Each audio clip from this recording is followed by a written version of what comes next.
Hi, I'm Cloverine Louise, and I love learning new things. Let's turn the pages in our textbook and learn together. Have you ever heard of the 4th of July? On the day many people celebrate the United States independence from England in 1776, have you ever thought about those still enslaved in the newly established United States? The 4th of July was not Independence Day for them because they were still enslaved. So, what is Juneteenth? In 1863, President Abraham Lincoln issued the Emancipation Proclamation, declaring enslaved people in Confederate states to be free from the slavery. After the Civil War and the end of slavery, freed people would celebrate their freedom, finally being freed from the bonds and chains of slavery after hundreds of years. Many of these early celebrations were held in churches and came to be known as Jubilee Day, Freedom Day, Emancipation Day, Juneteenth, and Black Independence Day. While freed people were celebrating and adjusting to their freedom, it is important to remember that information did not spread quickly, and some people remained enslaved. President Abraham Lincoln signed the Emancipation Proclamation in 1863, proclaiming that enslaved people in southern states, including Texas, would be freed. When the Civil War ignited and ended, this information had not reached Texas, the most remote state of the Confederacy. The remoteness, the diminishing presence of Union soldiers in some areas after the war's end, and the slow pace of communication slowed the enforcement of the Emancipation Proclamation. On June 19, 1865, Union Major General Gordon Granger arrived in Galveston, Texas, to enforce the emancipation of the enslaved population. 1 year later, on the same date, freed people in Texas organized the first annual Jubilee Day. Black leaders raised $1,000 to buy 10 acres of land for the celebration. That location is known as Houston's Emancipation Park for Juneteenth celebrations. These early celebrations were political rallies to ensure freed people knew how to vote. It is also important to note that during this period of Reconstruction, many Black Americans occupied political seats because so many freed people voted for politicians to represent them. Thousands of people who were freed and their descendants celebrated Juneteenth. In 1898, an estimated 30,000 Black Americans celebrated at Booker T. Washington Park. Celebration dates varied throughout the United States. Some took place on June 19th to commemorate the emancipation of enslaved people in Texas after the Civil War ended. Some celebrations took place on September 22nd, January 1st, July 4th, August 1st, April 6th, and November 1st, but there are other dates as well. June 19th commemorates the entire collapse of slavery in the Confederate South.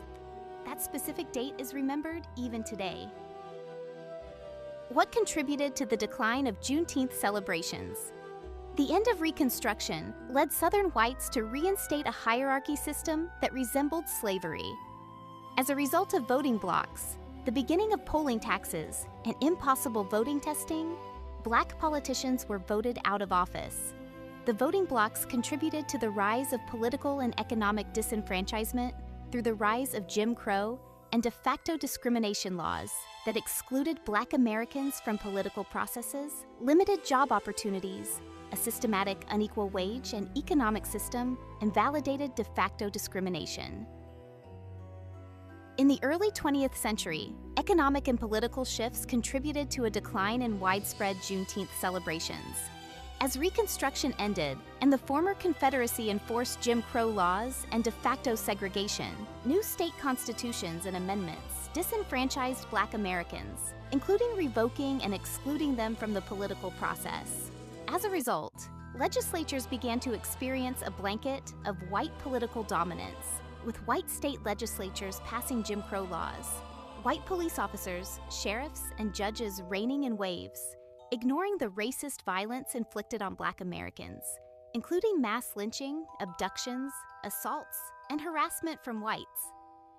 As a result of segregation, discrimination, systematic job restrictions, and wage wealth gaps, fewer Black Americans could find time to celebrate Juneteenth, especially those working for white-owned industries, households, and in the fields, who may not have the autonomy to take off work because white business owners did not have to treat them fairly or equally.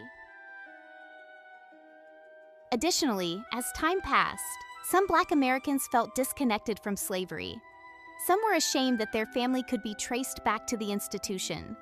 In desperate attempts to assimilate into mainstream culture, some within younger Black American generations became more occupied with school and other things, feeling removed from the struggles of slavery, and did not see celebrating the end of slavery as a necessity.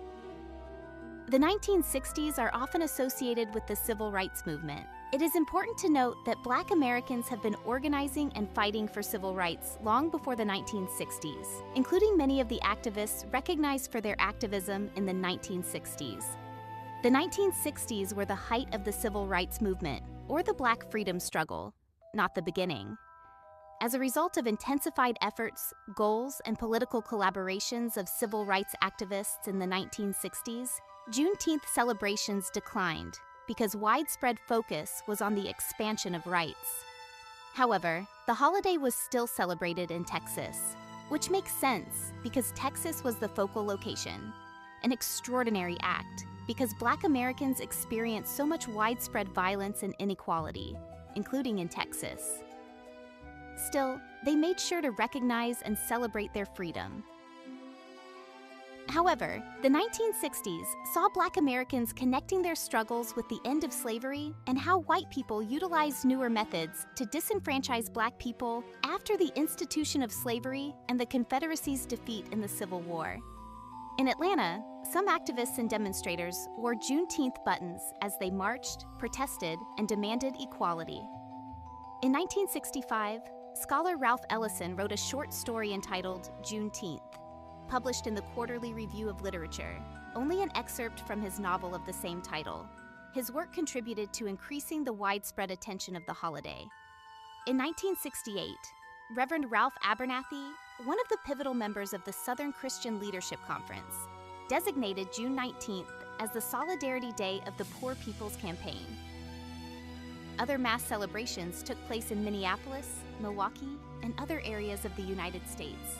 By 1974, Houston, Texas, revitalized large-scale Juneteenth celebrations, and in 1975, Fort Worth did the same, and it is noted that an estimated 30,000 people were present at festivities at Sycamore Park in Fort Worth.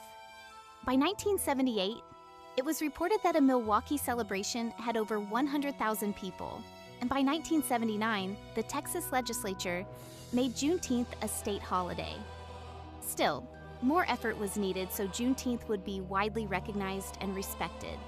In 1979, Democratic State Representative Al Edwards sponsored legislation to make Juneteenth a paid state holiday, succeeding in his efforts.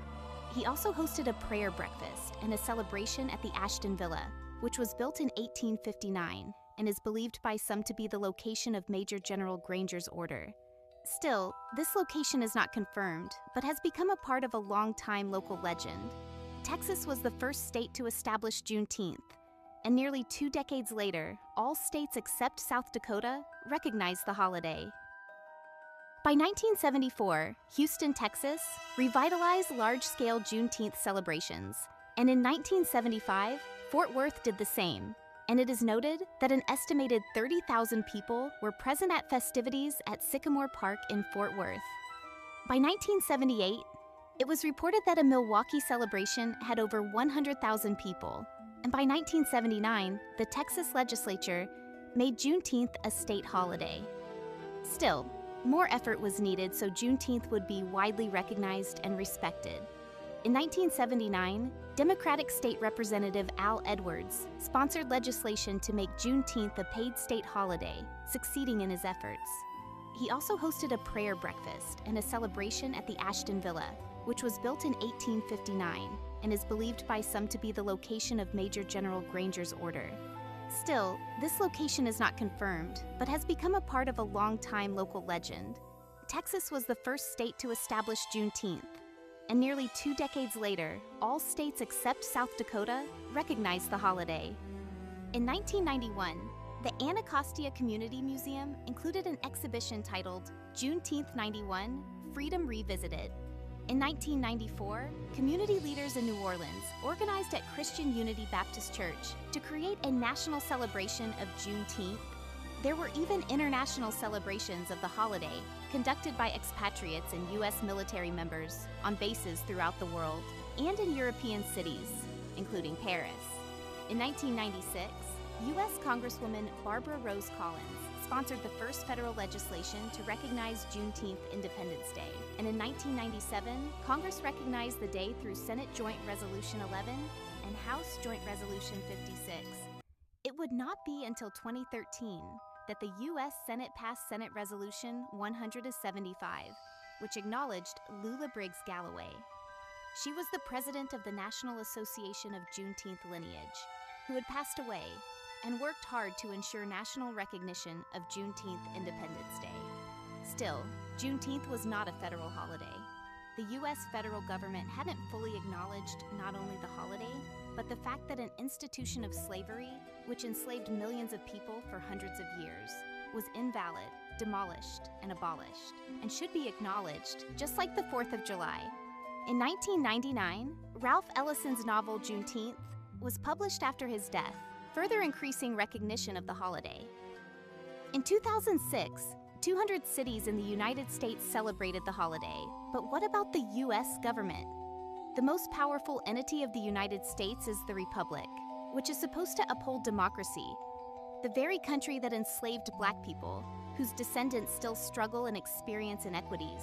What about the U.S. government? Why didn't the U.S. government recognize Juneteenth, but recognize July 4th?